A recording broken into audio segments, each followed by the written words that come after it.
এই অবস্থায় আওয়ামী লীগ যদি ফিরে আসে আপনাদের এই পরিস্থিতি মোকাবিলা করতে কষ্ট হবে, হয়তো পারবেন না। আওয়ামী লীগ যদি স্রোতের মতো এগিয়ে যায় তখন কিন্তু দেশে ভয়াবহ পরিস্থিতি সৃষ্টি হবে। তো সেই অবস্থা তৈরির আগেই আপনারা সবাই বসে মিলেমিশে আওয়ামী লীগের নিষেধাজ্ঞা প্রত্যাহার করে জনগণের স্বার্থে, 20 কোটি মানুষের স্বার্থে, দেশের স্বার্থে, জাতীয় স্বার্থে আওয়ামী লীগের নিষেধাজ্ঞা প্রত্যাহার করে দিয়ে তাদেরকে নিয়ে রাজনীতি করেন, যার যার মত পথ নিয়ে শেষে রাজনীতি করেন, কিন্তু জাতীয় স্বার্থে আপনারা সবাই একসাথে থাকেন। এদেশের 20 কোটি মানুষ এইটাই দেখতে চায়। এইটা যখন শুরু হবে এদেশের 20 কোটি মানুষের মুখে হাসি ফুটবে। আজকে বিভিন্ন গণমাধ্যম দেখলাম বাংলাদেশের বিশেষ করে চট্টগ্রাম, বরিশাল, ঢাকা আরো বিভিন্ন জায়গায় নিষিদ্ধ ঘোষিত বাংলাদেশ আওয়ামী লীগের ছাত্র সংগঠন বাংলাদেশ ছাত্রলীগ বিভিন্ন জায়গায় ঝটিকা মিছিল করেছে এবং জনসমাগমও অনেক হয়েছে অন্যান্য সময়ের চেয়ে, যেটা দেখা গেল আমরা ভিডিওতে যেগুলো দেখলাম। মূল কথা কি, আওয়ামী লীগের হাতে তো এই দেশের জন্ম হয়েছে, তারা এদেশের বড় একটি রাজনৈতিক দল, সেই দলকে আসলে নিষিদ্ধ করা কোনোদিনও সম্ভব না। সবচেয়ে বড় বিষয়টা কি, গত 2 বছরেও এত নির্যাতনের পরেও তাদের একটা মানুষ দল ছেড়ে অন্য দলে জয়েন করে নাই। আজ পর্যন্ত দেখা যায় নাই যে সংবাদ সম্মেলন করে বা ফুলের মালা গলায় নিয়ে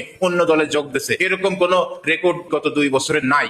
এর অর্থ কি, তাদের অবস্থান, তাদের শক্তি টক্তি সবই অটুট আছে। রাজনীতিতে একটা বড় কথা আছে, রাজনীতিতে শেষ কথা বলে নেই, আর হলো ইংরেজিতে খুব বড় একটা প্রবাদ আছে, time and tide wait for none, অর্থাৎ সময় এবং স্রোত কারোর জন্য অপেক্ষা করে না। তা সেই রাজনৈতিক স্রোত যখন একটা বড় রাজনৈতিক দলের শুরু হয়, সেই স্রোতকে আসলে থামানো যায় না, বাদ দিয়ে থামানো যায় না, বাদ ভেঙে সেই স্রোত চলতেই থাকে।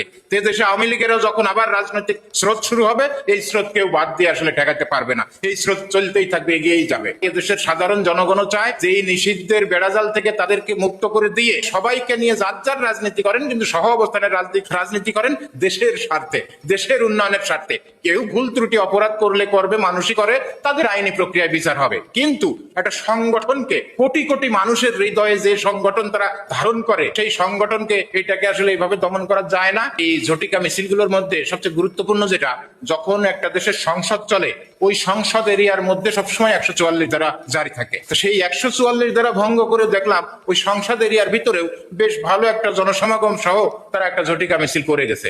এটা আসলে কি বার্তা দিচ্ছে? এটা বার্তা দিচ্ছে তারা যে 2 বছর বা 1.5 বছর তারা যে রাজনৈতিক আশা আকাঙ্ক্ষা ধারণ করে বসে আছে, এটা একটা বিস্ফোরণ হচ্ছে তাদের ভিতর। এই বিস্ফোরণের কারণে তারা এটা আসলে জনসমক্ষে চলে আসতেছে, মানুষকে দেখাচ্ছে। তা আসলে একটা সংগঠন এইভাবে আটকায় রাখা যায় না।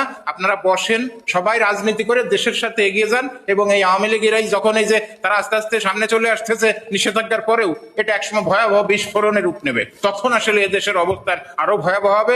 আর মারামারি, হানাহানি, কাটাকাটি আমরা চাই না। এই দেশটাকে নিয়ে সবাই চলুক, আওয়ামী লীগের নিষেধাজ্ঞা প্রত্যাহার করেন এবং তাদের যে অপরাধী যারা আছে সঠিক তদন্তের মাধ্যমে সত্যিকারের অপরাধী যদি কেউ